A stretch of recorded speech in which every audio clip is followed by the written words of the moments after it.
আসসালামু আলাইকুম বন্ধুরা, আশা করি আপনারা প্রত্যেকেই খুব ভালো আছেন। আমিও ভালো আছি। আবারও আমি হাজির হয়ে গেছি আপনাদের সামনে একটা সম্পূর্ণ নতুন সহজ এবং মজাদার রেসিপি নিয়ে। আমি আজকে আপনাদের তৈরি করে দেখাবো বাঁধাকপির ভর্তার রেসিপি। এই শীতে কিন্তু দুর্দান্ত লাগবে এই ধরনের নতুন রেসিপি। তো চলুন কথা না বাড়ি শুরু করি আজকের এই মজাদার ভর্তার রেসিপিটা। তো তার জন্য আমি এখানটায় কিছুটা বাঁধাকপিকে প্রথমেই কেটে হালকা উষ্ণ গরম জলে সেদ্ধ করে নিয়েছিলাম, তাতে সামান্য লবণ আর হলুদ দিয়েছিলাম। এবারে সেটাকে খুব ভালো করে চিপে তাতে আমি দিয়ে নিচ্ছি 1 কাপ মতো বাদাম এবং পেস্তা বাটা।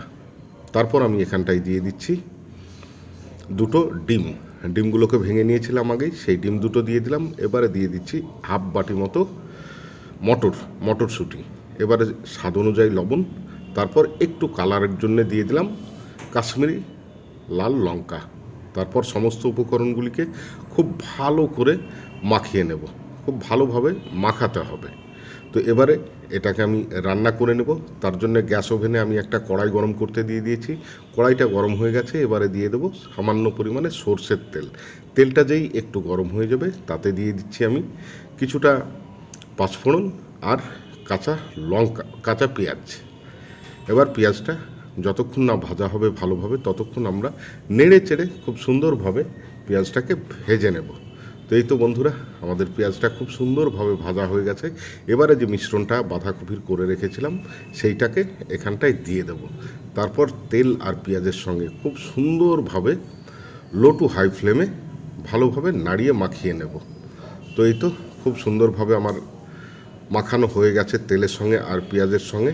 এবারে এটাকে আমি ঢাকা দিয়ে মিনিট 10 থেকে 15 লো ফ্লেমে রান্না করে নেব, যাতে এইটা একটু কাঁচা ভাব, যে ভাবটা আছে মটরশুঁটি এবং কফির, সেই কাঁচা ভাবটা চলে যায়। তো তার জন্যই তো ঢাকা দিয়ে দিলাম। ঢাকা দিয়ে 10 থেকে 15 মিনিট আমি এটাকে লো ফ্লেমে রান্না করে নিয়েছি। আর হ্যাঁ, এর মাঝে কিন্তু আমি একবার ঢাকাটা তুলে নেড়ে দিয়েছিলাম। তো এই তো দেখুন পুরো জলটা শুষে নিয়েছে এবং কফিটাও খুব সুন্দরভাবে সেদ্ধ হয়ে গেছে। তো তারপর খুব ভালোভাবে নেড়ে চেড়ে জলটাকে শুকিয়ে নেব। যতক্ষণ না জল শুকাবে ততক্ষণ আমি লো ফ্লেমে খুব ভালোভাবে এটাকে নাড়তে থাকবো। আর অবশেষে দিয়ে দেবো গরম মশলা। গরম মশলা দিলে কিন্তু এর স্বাদটা দ্বিগুণ বেড়ে যায়। তো গরম মশলা দিয়ে আর কয়েক মিনিট আমি হাই ফ্লেমে এবার নাড়াচাড়া করে গ্যাস থেকে নামিয়ে নেব। তো আমার রান্না প্রায় কমপ্লিট। এবারে আমি গ্যাস ওভেনটাকে বন্ধ করে এটাকে নামিয়ে নিচ্ছি।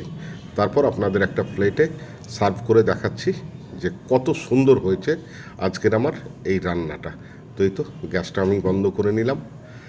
তারপর আমি একটা প্লেটে ঢেলে নিচ্ছি। তো বন্ধুরা দেখুন কত সুন্দর হয়েছে রেসিপিটা। তো আশা করি ভালো লাগলো আপনাদের এই রেসিপিটা। ভালো লাগলে অবশ্যই আমার চ্যানেলটিকে সাবস্ক্রাইব করবেন। ধন্যবাদ।